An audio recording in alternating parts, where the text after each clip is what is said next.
Boa noite a todos. Boa noite. Hoje é o nosso estudo da obra Paulo Estevam. Nós estamos exatamente naquele diálogo entre o nosso querido Saulo de Tarso e o seu mestre, professor Gamaliel.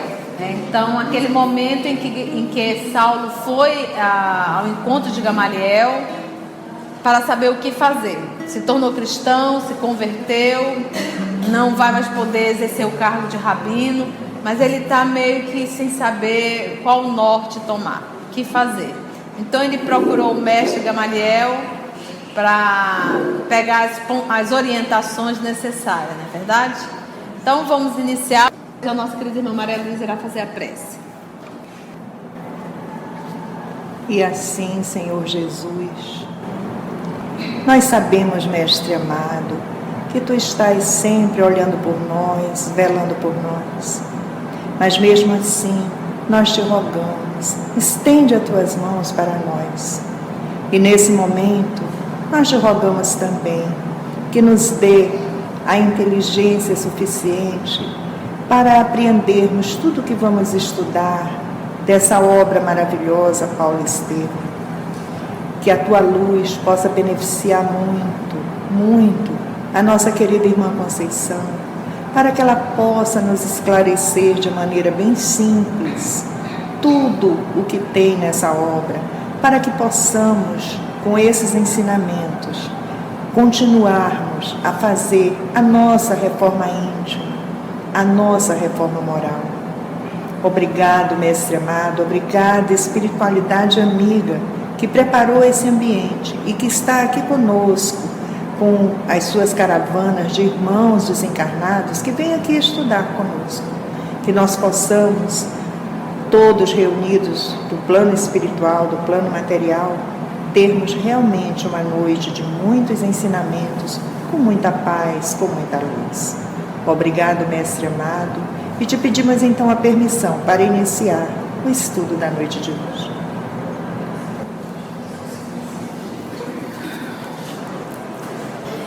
Então vamos lá, que Jesus nos conduza.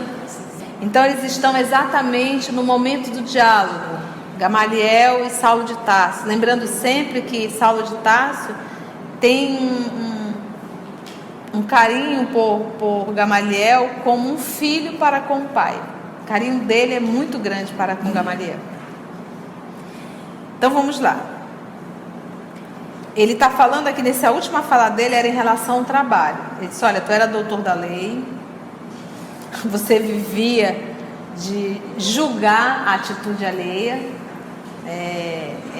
seu pai tem o dinheiro, mas você não vai poder ficar à dispensa do seu pai, né? Seu pai um dia vai desencarnar, vai morrer, e aí como é que você vai se manter?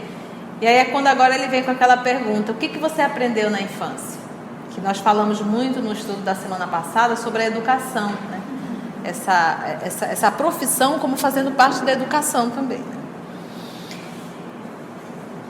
O moço de Tarso demorou o olhar úmido de emoção no velho generoso e exclamou: Sim, agora compreendo. Que aprendeste na infância, antes da posição conquistada? Perguntou o ancião previdamente. Consoante os costumes da nossa raça, meu pai mandou-me aprender o ofício de tecelão, como sabeis. Não podias receber das mãos paternas dádivas mais generosas. Acrescentou Gamaliel com um sorriso sereno. Teu pai foi previdente, como todos os chefes de família do povo de Deus, procurando afeiçoar tuas mãos ao trabalho, antes que o cérebro se povoasse de muitas ideias.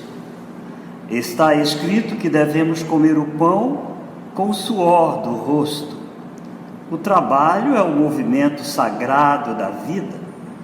Fazendo um intervalo, como que procurando refletir mais profundamente, o velho mentor da mocidade farisaica voltou a dizer: Foste humilde tecelão antes de conquistares os títulos honoríficos de Jerusalém. Agora que te candidatas a servir ao Messias na Jerusalém da humanidade, é bom que voltes a ser modesto tecelão. As tarefas apagadas são grandes mestras do espírito de submissão. Não te sintas humilhado, regressando ao tiar que nos surge presentemente, qual amigo generoso. Estás sem dinheiro, sem recursos materiais. À primeira vista, considerando tua situação de realce no mundo, seria justo recorrer a parentes ou amigos, mas não estás doente, nem envelhecido. Tens a saúde e a força. Não será mais nobre convertê-las em elemento de socorro a ti mesmo? Todo trabalho honesto está selado com a bênção de Deus. Ser tecelão, depois de ter sido rabino, é para mim mais honroso que descansar sobre os títulos ilusórios conquistados em um mundo onde a maioria dos homens ignora o bem e a verdade. Meus irmãos, o corpo físico, a condição social e a condição profissional são recursos da misericórdia divina para estimular essa alma e até mesmo para desenvolver nessa alma autoestima, autoconfiança, autossegurança. Porque o título, de certa forma, ainda influencia na personalidade dessa alma. A beleza física também influencia na personalidade dessa alma. Então, às vezes, nós nos deparamos com pessoas que fisicamente são muito feias. E às vezes não tem um título, mas tem uma autoestima, uma autovalorização, uma alegria de viver, que você olha e diz: da onde que tirou isso? Já trouxe, já conquistou. E nós vamos nos deparar com pessoas, às vezes com títulos, e às vezes de uma beleza física maravilhosa, mas são depressivas, são entristecidas. Mesmo o papai dando todo esse recurso para que a criatura venha desenvolver a sua autoestima, a sua autovalorização, a própria segurança. Autoestima, segurança e autovalorização. E aí a criatura, nessa experiência dos títulos, ou até mesmo da beleza física, acaba se comprometendo com a lei. E ele vai falar aqui na fala dele, que é interessante, quando ele diz assim, olha: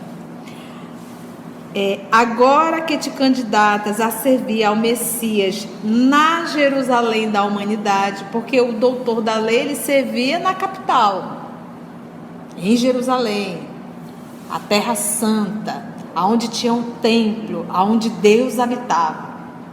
Ele disse: agora é a Jerusalém da humanidade, ou seja, não só para judeus, mas também para todos, que nós vamos chamar de quê? Como era o nome? Não judeus? Gentios. A Jerusalém da humanidade. É bom que voltes a ser modesto tecelão. As tarefas apagadas são grandes mestras do espírito de submissão. Então, quando nós nos deparamos, quando eu me acho pequena por estar realizando um serviço pequeno, é porque em verdade não é o serviço que é pequeno, sou eu que sou pequena. Sou eu que tenho um complexo de inferioridade muito grande. Para eu me sentir grande, eu tenho que fazer algo grande. Entendeu? E ele diz: as tarefas apagadas são grandes mestras do espírito de submissão. Porque você não vai ter aplausos. Ninguém vai te apontar como o doutor da lei. Ninguém vai te apontar como E você está ali fazendo um trabalho digno, submisso à vontade do Pai. Foi o que nós estudamos essa semana, falando do trabalho que o trabalho com Deus é o trabalho moralizado. É o trabalho que eu faço, mas um trabalho moralizado. Esse é o trabalho com Deus. À primeira vista, considerando tua situação de realce no mundo, seria justo recorrer a parentes ou amigos. Mas não está doente, não estás envelhecido, tens a saúde, tens a força. Não será mais nobre convertê-lo em elemento de socorro a ti mesmo? Usa isso a teu favor. Você tem saúde. Saulo compreendeu a grandeza dos conceitos e, tomando-lhe a mão, beijou-a com profundo respeito, murmurando Saulo: Não esperava de vós, senão esta franqueza e esta sinceridade que iluminam meu espírito. Aprenderei, de novo, o caminho da vida. Encontrarei no ruído do tear os estímulos brandos e amigos do trabalho santificante. Conviverei com os mais desfavorecidos da sorte. Penetrarei mais intimamente nas suas amarguras de cada dia. Em contato com as dores alheias, hei de saber dominar meus próprios impulsos inferiores, tornando-me mais paciente e mais humano. Ele mesmo faz um pacto, né, com a própria consciência, né? Em contato com as dores alheias, hei de saber dominar meus próprios impulsos inferiores, tornando-me mais paciente, mais humano. Por que nós temos tanta dificuldade de entender a transitoriedade da vida física, né? Por que a gente perde tempo, já que ela é tão transitória, ela é tão rápida, é tão fugaz? Por que eu ainda me dou o luxo de perder tempo nesse processo da minha evolução? Por que a gente não consegue entender que quando eu estou passando por um sofrimento, isso vai passar? Por mais que seja de 30, 40, 50, 60, 70 anos, vai passar, porque vai chegar uma hora que vai cessar. Então, quando nós começamos a entender essa vida que é rápida, os nossos valores vão modificando, que eu não passo a valorizar tanto algo que é temporário, porque a vida física é temporária. Então nós não somos daqui, nós não vamos morar aqui, nós só estamos no planeta Terra. E tudo aqui é temporário. Então se eu for chamada a fazer um serviço, que eu vá fazer o melhor que eu possa fazer, aonde eu fui chamada a realizar. Tomado de grande alegria, o sábio velhinho acariciou-lhe os cabelos, exclamando, emocionado, velhinho: Deus abençoará tuas esperanças. Longo tempo ficaram em silêncio, como desejosos de prolongar indefinidamente aquele instante glorioso de compreensão e harmonia. Foi Saulo quem, denotando no olhar as muitas preocupações íntimas, quebrou o silêncio, dizendo receoso: Pretendo retomar o ofício da primeira idade, mas estou sem dinheiro para a viagem. Se fosse possível, exerceria a profissão aqui mesmo, em Palmira. Imagina para um homem da personalidade de Saulo de Tarso, ocupando o cargo que ocupava, ele dizer: estou sem dinheiro. Quando ele teve aquele contato com Jesus, quando ele retornou, ele já voltou diferente. A forma com que ele falava com o funcionário dele já era num tom de humildade que não era dele. Então, o que nós vamos percebendo? O Saulo de Tarso, ele era um espírito que já tinha galgado bastante. Ele estava só se perdendo nessa encarnação. O título, é interessante, a posição que ele ocupava e o título estava fazendo ele perder. Porque estava mexendo com o quê? Vaidade e orgulho. Quando Jesus veio chamá-lo, é como se ele acordasse: ei, o que eu estou fazendo? Foi resgatado. O que eu estou fazendo? E aí ele... Porque o que acontece? Quando nós estamos nesse trabalho de renovação, que a gente está fazendo um esforço, quando a vida aperta, a gente joga tudo pro ar. O camelo é a nossa arrogância. Se a gente não quer cair, desçamos dele enquanto é tempo.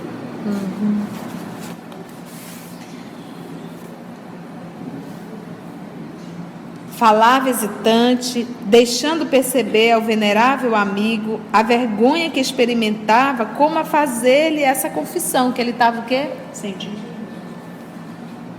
Como não? Obtemperou Gamaliel solícito. Considero que as dificuldades da volta não seriam pequenas.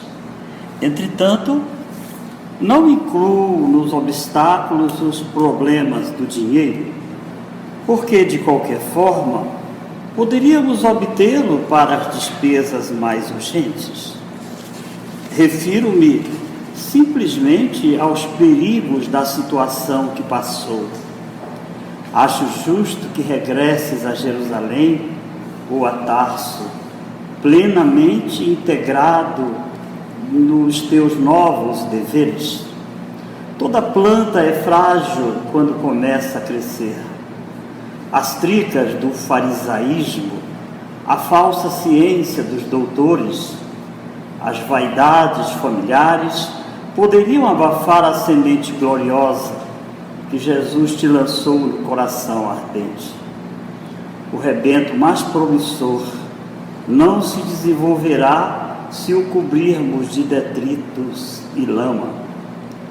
É bom que voltes ao berço, aos nossos companheiros e à família, como árvore frondejante, honrando a dedicação do divino cultivador. Olha que maravilha isso. O nosso querido Saulo de Tarso foi esse chamado de Jesus e reviveu a alma nobre que estava adormecida dentro dele, que ele estava se perdendo naquela encarnação. Mas aí o sábio Gamaliel diz: olha, mas essa árvore ainda é pequenininha. Tu ainda não tem raízes. Nessa encarnação, tu ainda não firmou. Se tu voltares para o farisaísmo, como ele coloca aqui, olha, as tricas do farisaísmo, a falsa ciência dos doutores, as vaidades familiares poderiam abafar a semente gloriosa que Jesus plantou. É como se dissesse: Saulo, na situação que tu está, se tu voltar para Jerusalém, tu vai cair. Porque o povo vai falar tanto. Nós, às vezes a gente vai para a doutrina espírita, começa a fazer um estudozinho pequenininho, está ali iniciando e vai se arvorar a querer discutir com outro irmão de outra religião. Como a árvore ainda não tem raízes, a pessoa acaba o quê? Desistindo e achando que o outro lá está certo. Ou então volta para a sua família, às vezes todos os familiares são de outras religiões e a criatura não tem ainda raízes, não estudou, não aprofundou, vai se arvorar a querer discutir, acaba abandonando. Entende? Não está profundo ainda. É necessário tu te afastar um pouco. Olha como o nosso Gamaliel foi sábio e obviamente sendo inspirado pelo nosso Senhor Jesus. E ele, na condição de um doutor da lei, é estratégico, é para você se fortalecer. Mas que fazer? Tornou Saulo preocupado. O antigo mestre refletiu um instante e esclareceu: Sabes que as zonas do deserto são grandes mercados dos artigos de couro. O serviço de transportes depende inteiramente dos tecelões mais hábeis e dedicados. Assim o compreendendo, meu irmão estabeleceu diversas tendas de trabalho nos oásis mais distantes para atender às necessidades do seu comércio. Conversarei com Ezequias a teu respeito. Não direi que se trata de um grande chefe de Jerusalém, que pretende exilar-se por algum tempo, não pelo receio de envergonhar teu nome ou tua origem, mas por julgar útil que proves a humildade e a solidão no teu novo caminho. As considerações convencionais poderiam perturbar-te, agora que necessitas examinar o homem velho a golpes de sacrifício e disciplina. Então ele vai conversar com o irmão para arrumar um trabalho aí para o nosso querido Saulo de Tarso. E ele diz: Não direi que se trata de um grande chefe de Jerusalém. Então, o irmão dele nem tem ideia de quem seja Saulo de Tarso, que pretende exilar-se por algum tempo, não pelo receio de envergonhar teu nome ou tua origem, mas por julgar útil que proves a humildade e a solidão no teu novo caminho, abandonando a antiga personalidade. As considerações convencionais poderiam perturbar-te. Considerações convencionais. Do título que ele ocupava, né? Agora que necessitas exterminar o homem, o homem velho, o homem vaidoso, o homem presunçoso, o homem autoritário, o homem que pede, todo mundo obedece, a golpes de sacrifício e disciplina. Eu digo que eu tive uma experiência muito agradável na minha vida. Nós já estamos na doutrina há 25 anos e nós éramos evangelizadores, passamos muito tempo evangelizando infância e juventude. Trabalhei muito, eu digo que eu trabalhei com todas as idades, hoje eu entendo por que eu trabalhei com todas as idades. Mas nós participávamos muito de confraternização de mocidade. Então, quando nós íamos, pensa aquele monte de jovem te adulando, te beijando, titia eu te amo, titia faz uma dedicatória aqui no meu livrinho, aqueles livrinhos que dão, né?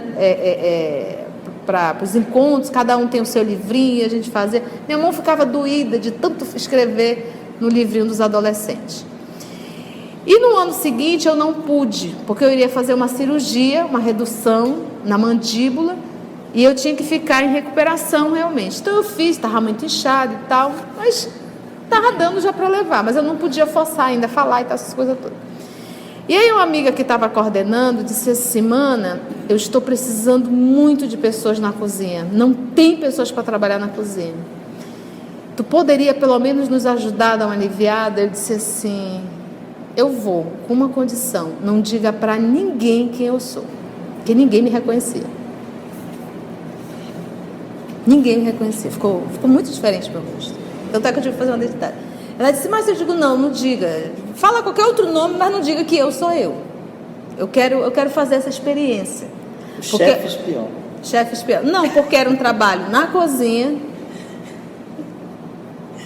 que ninguém reconhece, que ninguém valoriza, né, Rondelli? E que acha que as pessoas que estão lá são pessoas que não têm conteúdo doutrinário. Eu fui. Que experiência. Os adolescentes, os jovens chegavam, raríssimos alguns davam bom dia, eu dizia obrigado. Evangelizando-os, espíritas. Levantavam, não pegavam o prato da mesa. E eu observando tudo aquilo. Não dizia obrigado, levantava o prato da mesa e era aquela confusão, como se a gente não existisse. Pensa alguém assim que não existe, eu não existo? Invisível. Eu passei por essa experiência. E os meus evangelizando, muitos eram meus evangelizando. De outros anos. E eu olhando para aquilo, aí veio uma trabalhadora, os trabalhadores do mesmo jeito. Teve uma trabalhadora que chegou e disse assim: você poderia colocar água para esquentar? Eu disse: para quê? Para fulana tomar banho. Eu disse: quem que quer tomar banho? É fulana. Ela venha, pega a panela e coloca para esquentar. Aí pronto. Tem uma moça lá na cozinha que está obsidiada. E ninguém sabia quem eu era. No último dia, não veio um jovem para dizer: muito obrigada, tia, que refeição legal. Não teve um agradecimento. E nós tínhamos um bolo enorme para dividir. E o pessoal da cozinha acorda às 5 horas da manhã. 4h30, 5 horas, porque tem que preparar o café para a turma quando chega, né, Rondelli?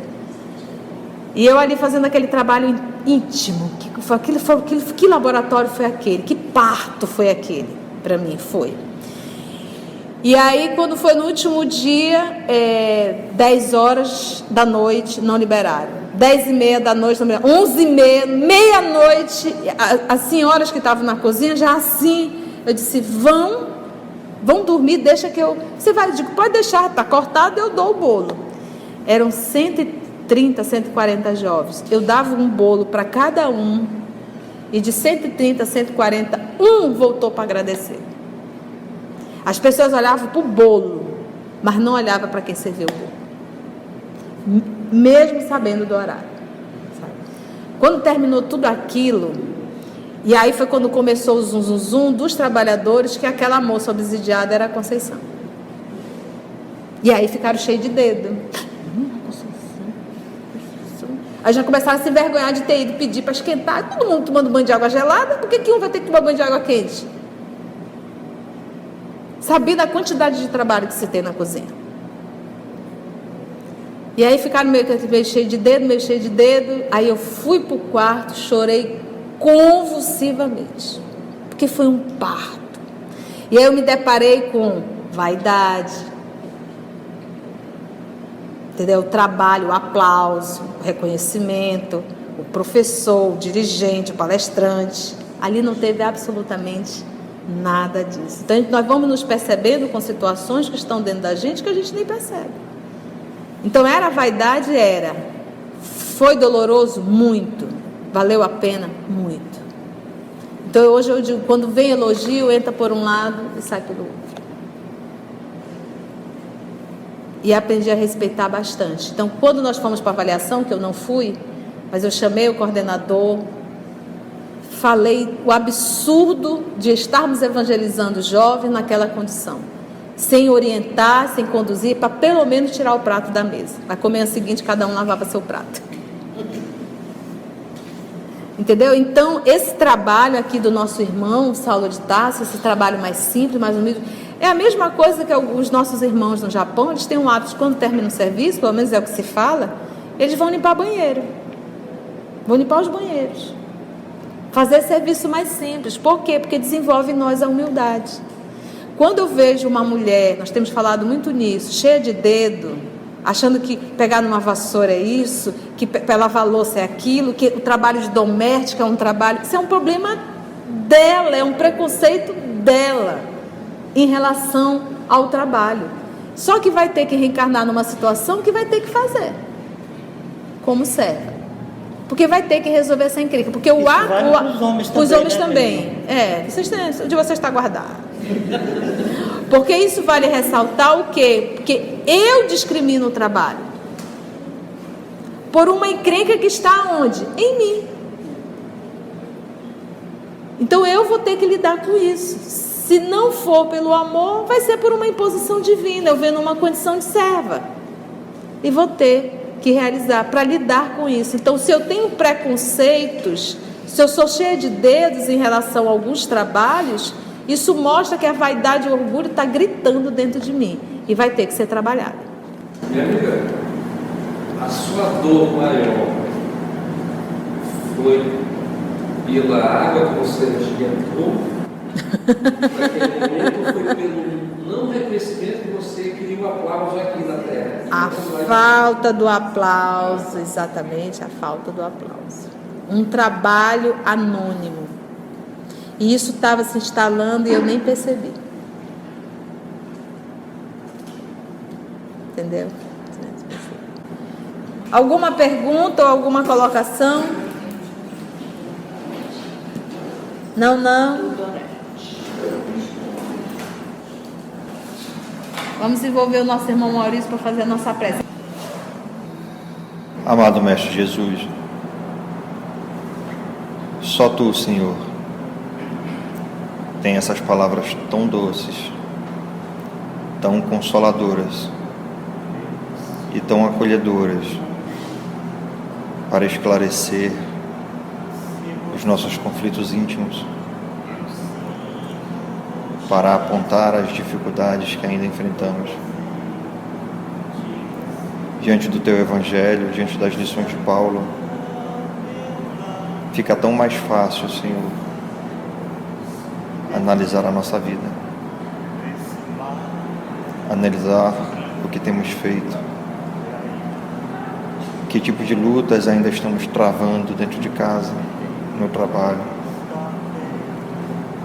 e o que verdadeiramente poderíamos estar fazendo no bem. Então nós te pedimos, Mestre, oportunidade,